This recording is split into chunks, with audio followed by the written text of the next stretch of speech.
कभी कभी हमारे मन में यह गंभीर प्रश्न उठ खड़ा होता है कि जीवन में जो भी घटनाएं घट रही हैं या घटने वाली हैं, क्या यह सब पूर्व निश्चित है?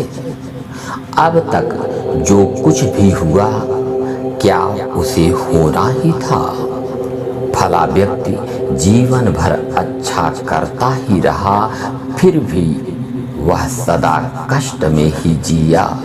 वहीं पर एक अन्यायी व्यक्ति जीवन भर सुखी रहा।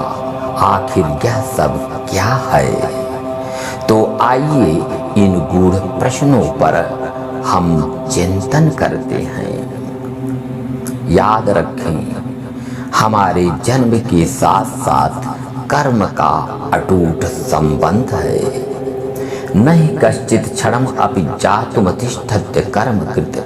कोई भी क्षण ऐसा नहीं कि जब हम कार्य न करें। कर्म करने के लिए तो हम पूर्ण स्वतंत्र हैं, किंतु कर्म कर लेने के उपरांत परिणाम हमारा पीछा करना शुरू कर देता है। चाहे कितने जन्म क्यों न बीत जाए, वह नियत समय पर परिणाम देकर ही रहता है। कर्म का फल एक धरोहर के समान है, जो हमें दिखाई तो नहीं देता, किंतु सदा सुरक्षित रहता है। उपयुक्त अवसर आने पर वह हमारे पास आकर खड़ा हो जाता है।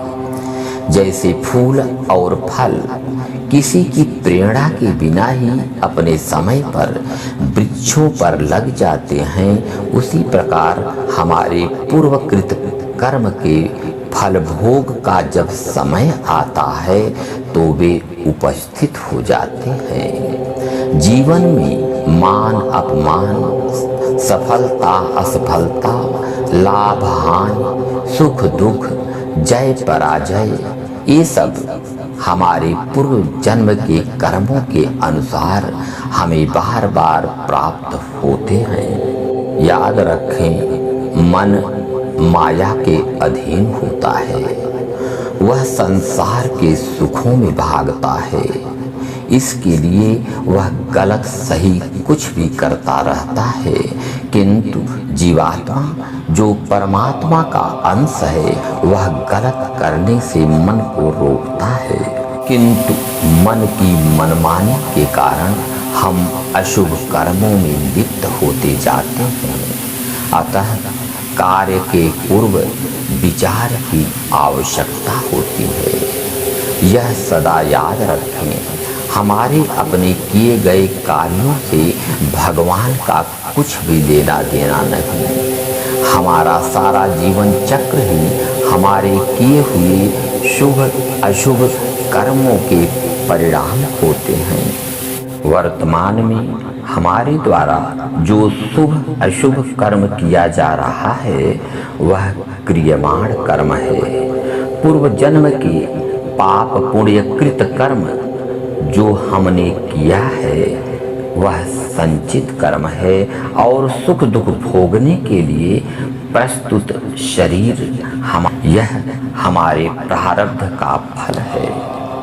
अर्थात प्रारब्ध हमारे संचित कर्मों का फल होता है और नियति का जहाँ तक सवाल है, वह एक दैवीय विधान है जो किसी व्यक्ति के जीवन में घटित होने वाली घटना को सुनिश्चित करता है, जिस पर मनुष्य का कोई नियंत्रण नहीं होता।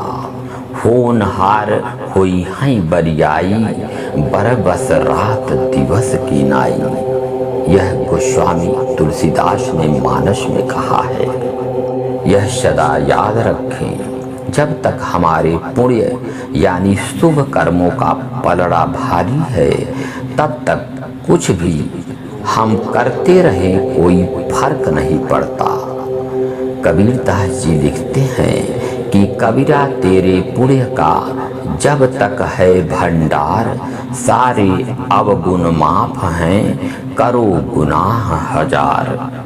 इसी प्रकार चाहे इस जन्म में हम कितना भी अच्छा कर लें, यदि हमारा पूर्व का बैंक अकाउंट अशुभ कर्मों से भरा पड़ा है तो वह फल दे सकने में असमर्थ ही रहेगा।